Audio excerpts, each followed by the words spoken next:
अवांजी समातुन ताईं radio voice of Sindh London. Radio voice of Sindh London जे हिन ख़ुसूसी प्रोग्राम में सामईन अवां जो मेज़बान वहीद मुस्तफ़ा अवां जी समातुन में अवां खे भलीकार कयां थो।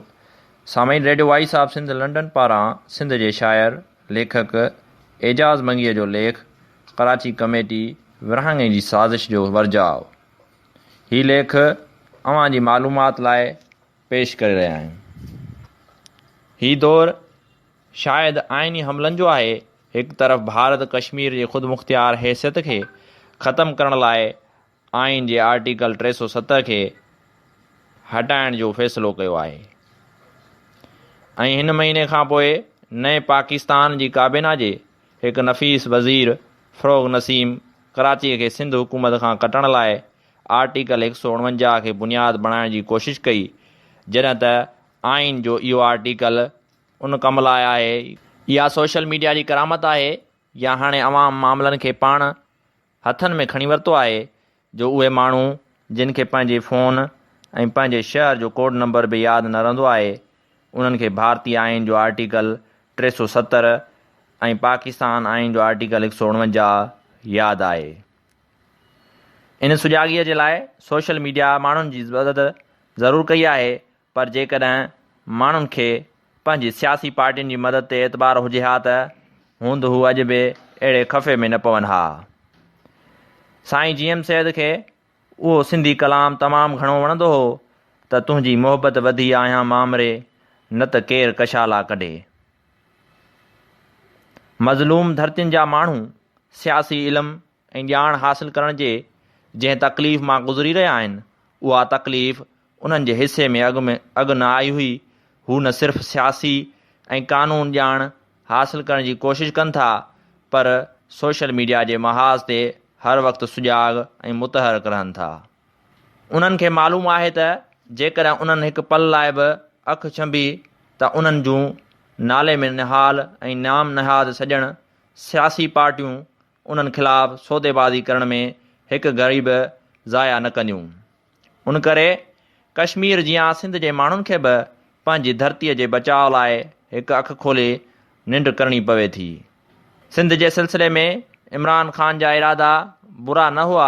जॾहिं 20-22 वरिय अॻु में ईंदो हो त हिकु सेबतो सियासी माण्हू बणिजी पेश ईंदो हो। हिन वक़्तु हिन वटि चङी भले सां मिलण लाइ फ़ुर्सत न आहे, पर जॾहिं हू वांदो हूंदो हो तॾहिं सिंध जे कॉम्प्रेसन सां मिलंदो हो ऐं कामरेडनि जूं ॻाल्हियूं ॿुधी बि मथो धूणींदो हो। हुनखे चङी रीति मालूम आहे त सिंध जा माण्हू पंहिंजी धरतीअ जे तहफ़ुज़ ऐं सलामती जा सिलसिले में केतिरा हसास आहिनि। उन करे जॾहिं लंडन वारो ॿेड़ो ॿुॾण खां पोइ MQM वारनि तहरीक इंसाफ़ जी कश्तीअ में पनाह वरिती, तॾहिं कुझु वक़्त खां पोइ उन्हनि साहु खणी वरी अध में छॾियल साज़िश मुकमल करण जी कोशिशि कई। उन्हनि वरी इमरान ख़ान जी हंज में वेही सिंध विराइण वारियूं ओनाड़ियूं उथारणु शुरू कयूं। इमरान ख़ान खे तमामु घणी ऐं घणतरफ़ी मसरूफ़ियत सबबि पतो ई न पियो त हुन जा नफ़ीस इत्तेहादी कहिड़ी रांदि खेॾण में मसरूफ़ आहिनि। जॾहिं हू सिंध आयो ऐं सिंध दोस्त मीडिया हुन खां सिंध जे विरहाङे ऐं ॿिए सूबे क़याम मुतलिक़ तिखा सवाल पुछिया, तॾहिं हुन कियाड़ी खणंदे जवाबु ॾिनो त सिंध जो विरहाङो तहरीक इंसाफ़ जी एजेंडा में शामिल न आहे। इमरान ख़ान जी अहिड़ी वज़ाहती बयान बाद उसूली तौरु सिंध विराइण वारी बकवास बंदि थियणु खपे हा, पर अमली तौरु इहो न थियो। MQM वारनि इमरान ख़ान जे अहिड़े साफ़ बयान खां पोइ बि इहो मौक़िफ़ इख़्तियार कयो त इमरान ख़ान जो बयान हुन जी ज़ाती राय आहे, जॾहिं त असां पंहिंजे मौक़िफ़ ते बीठल आहियूं। जॾहिं बि MQM जे मथां दबाव ईंदो आहे त MQM निहायती साफ़ शिफ़ाफ़ ऐं शरीफ़ शाइस्ता पार्टी बणिजी वेंदी आहे, पर जॾहिं बि उन्हनि जूं वागूं ढरियूं छॾिबियूं आहिनि त उहे मुंहुं ज़ोराए जा नवां रिकॉर्ड क़ाइमु करण जी कोशिशि कंदा आहिनि। हिकु वक़्तु अहिड़ो हो जो मीडिया में साफ़ इन जा कलम गवाही ॾींदा हुआ ऐं आम तौर ते अहिड़ी गवाही खां इनकार कयो वेंदो हो, पर जॾहिं खां टेक्नोलॉजी कलम सां गॾु माइक खे शुरू कयो आहे ऐं जॾहिं सियासी अॻुवाण तस्वीर समेत पाण ॻाल्हाईंदा नज़र अचनि था, पोइ बि हू पंहिंजनि लफ़्ज़नि खे बीहण खां इनकार कनि था। हर ॻाल्हि जो इल्ज़ाम लंडन वारे ते हणणु आसान आहे, पर उहे साॻिया अशराफ हुआ जेके मीडिया ते वेही टॉक शो दौरान लाहौर ऐं इस्लामाबाद मां इख़्तिलाफ़ रखंदड़ खे आंदे रिकार्ड धमकी ॾींदे चवंदा हुआ त तूं कराची एयरपोर्ट ते लही ॾेखार। शेख अयाज़ पंहिंजी डायरी में लिखियो त साम्राज काल उकाब हो पर अॼु बगलो आहे, काल फाशी सिपाही हो पर अॼु जमहूरियत जो फ़लसफ़ी आहे। MQM वारनि जो बि कुझु अहिड़ो ई हाल आहे। काल हू बंदूक खणी ऐं माण्हुनि जे मथां पंहिंजी राय मुसरत कंदा हुआ ऐं अॼु हू सियासी सरंगूं खोटे हिकु हंधि खां ॿिए हंधि निकिरण जी कोशिशि करे रहिया आहिनि। उन्हनि जी सोच जी सुई हिकु हंधि फाथल आहे त हू कंहिं बि तरफ़ सां कराची जे इक़्तिदार खे पंहिंजनि हथनि में वठनि। उन लाइ उन्हनि हर मुमकिन कोशिश कई आहे। उन्हनि ग़ैरक़ानूनी हथियारनि सां खूह भरिया, उन्हनि कंटेनर लुटिया, उन्हनि घर फुरिया, कारखाना साड़िया ऐं माण्हू मारिया। जॾहिं उन्हनि जे मथां आख़िरी सख़्ती अची वई त हू अशराफ भाई बणिजी विया। हू हुन महिल गुंडागर्दी जी ॻाल्हि करे नथा सघनि पर उन्हनि जे मुतालबनि में साॻी फाशिज़म जी धप आहे। उन्हनि पारां सिंध खे विराइण जी साज़िश मां हथु न कढणु ऐं कंहिं बि रीति इहो बेसुरो साज़ वॼाइण वारी हरकत साबित करे रही आहे त उन्हनि जी सोच में उहा साज़िश तमामु घणी गहरी आहे। हू तारीख़ जे हर दौर वढणु चाहिनि था।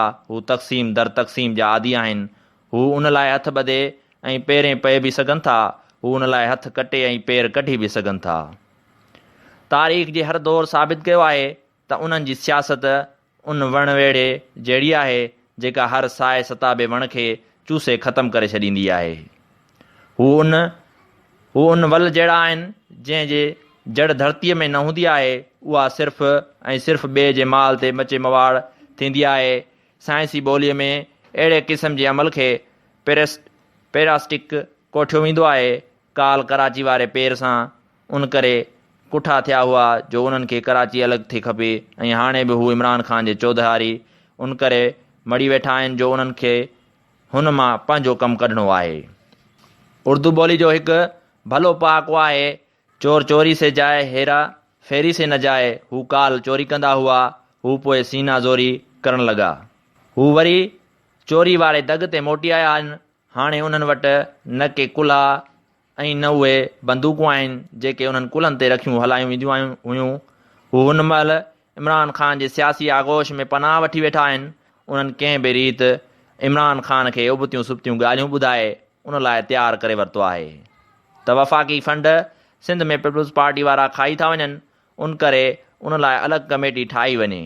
ॾिसण में त उहा आम ऐं नंढी शइ आहे पर बिकोल भिटाई ही उहा ॻाल्हि आहे जेका ओरण में उही थींदी वेंदी। उन्हनि खे इब्तिदा में सिर्फ़ु हिकु कमेटी ठाहिण ॾियो। धार सूबे जो नक्शो हो, पाणी तयारु करे वठंदा। उन्हनि हमेशह अहिड़ो ई कारनामो सर अंजाम ॾिनो आहे। उन्हनि जे उन रोश खे हाणे हर ख़ासि तोड़े आम आगाह आहे। हुननि जे हुन भेरे बि लड़ में लोलो पचाइण जी कोशिशि कई ऐं करप्शन जी आड़ में वठी कराची में वफ़ाक़ जे हथ हेठि हलंदड़ कमेटी क़ाइमु करण जी कोशिशि कई। उन कोशिश दौरान सोशल मीडिया ते वेठल सिंध जे सिपाहियुनि जी समूरी साज़िश खे खुड़क पइजी वई ऐं ॾींहुं राति जॾहिं सोशल मीडिया ते मज़मतनि जा तूफ़ान हलणु लॻा तॾहिं पीपुल्स पार्टी जा बि कन खड़ा थिया ऐं उन बि अहिड़े अमल खे सिंध जो विरहाङो करार ॾिनो जॾहिं त हीअ साॻी पार्टी आहे जंहिं कॾहिं सिंध जे इंतिज़ामी अलहदगी जो नोटिफिकेशन जारी कयो। हू साॻी पार्टी आहे जंहिं 9-0 ते वञी टोपियूं मटायूं। हीअ साॻी पार्टी आहे जंहिं लंडन जे बालमा खे बिटा भाकुर पाता। हीअ उहा पार्टी आहे जंहिं इक़्तिदार में रहण करे MQM जी बदज़बानी खे बर्दाश्त कयो। हीअ उहा पार्टी आहे जंहिं कराची में हुननि हमराहनि खे हशी ॾेई इस्लामाबाद ख़िलाफ़ु सिंध कार्ड इस्तेमालु करण जी कोशिशि कई आहे। हिन भेरे बि बिलाल हैदराबाद में जेको सिंधु देश जो लफ़्ज़ इस्तेमालु कयो आहे उहो पंहिंजे पार्टी जे तहफ़ुज़ में इस्तेमालु कयो आहे। हुन वफ़ाक़ लाइ पंहिंजे रत जो आख़िरी क़तरो वहाइण जी अज़म जो इज़हार कंदे चयो आहे त जेकॾहिं पीपुल्स पार्टी जहिड़ियुनि पार्टियुनि खे हटायो ऐं दॿायो वियो त काल बांग्लादेश ठहियो ऐं अॼु सिंधु देश सराइकी देश या पख्तून देश ठही सघे थो। सिंध जी सलामती खे पीपुल्स पार्टी समेत कंहिं बि सियासी पार्टी जे रहम करम ते छॾे नथो सघिजे। हिन महिल सिंध जा माण्हू सोशल मीडिया जे फ्रंट ते पंहिंजी धरतीअ जा मुहाफ़िज़ बणियल आहिनि ऐं उहा उन्हनि जे ताक़त आहे जो हुर तहरीक ऐं GDA जो पीर पागारो बि फ़िरोग़ नसीम जे ख़िलाफ़ु बयानु जारी करे थो। जॾहिं त सोशल मीडिया तां सिंध जे अहिड़े उभार खे ॾिसी फ़िरोज़ नसीम बि हैरान ऐं परेशान थी वियो आहे। हुन बि गुज़िरियल ॾींहुं सिंधी मीडिया खे सॾाए पंहिंजी बयान जी वाइड़ी वज़ाहत पेश करण जी कोशिशि कई आहे, पर सिंध जे माण्हुनि खे हाणे कंहिंजे लफ़्ज़नि ते एतबार न आहे। सिंध जा माण्हू सियासी पार्टियुनि ऐं उन्हनि जे अॻुवाणनि जा इरादा परखे वेठा आहिनि। हू सिंध जी सलामतीअ ते कंहिंखे बि वार करणु न ॾींदा। हू वफ़ाक़ हुजे या वफ़ाक़ जी हंज में वेठल उहे कुवत जेका सियासी सांडे वांगुरु हर भेरे पंहिंजो रंग मटाए थी ऐं हर भेरे साज़िश जी बाहि खे भड़काइण लाइ फूकूं ॾिए थी। सामईन, ही लेख सिंध जे शाइर लेखक एजाज़ मंगी जो लिखियलु हुयो, जंहिंजो उनवान हुयो कराची कमेटी विरहाङे जी साज़िश जो वर्जाव, जेको अवां जी समातुनि में पेश कयोसीं। सामईन, हाणे पंहिंजे मेज़बान वहीद मुस्तफ़ा खे ॾींदा इजाज़त। तेसि ताईं अल्लाह वाही।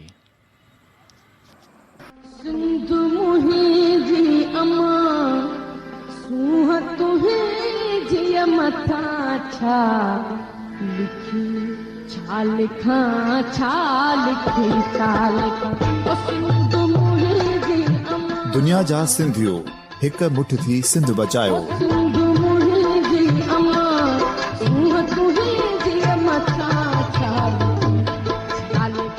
सिंध जो क़ौमी आवाज़ radio voice of Sindh London.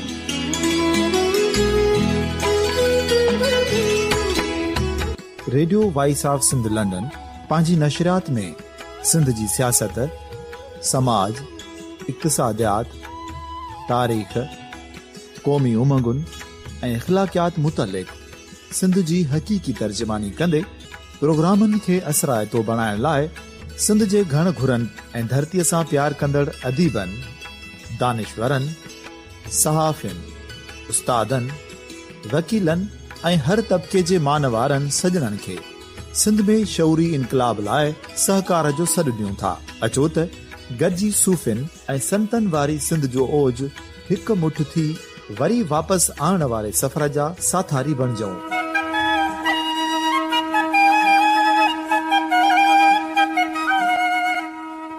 हिक नए सुबुह जी शुरूआत जो पड़ाॾो घर घर, ॻोठ ॻोठ ऐं शहर शहर ताईं पहुचायो।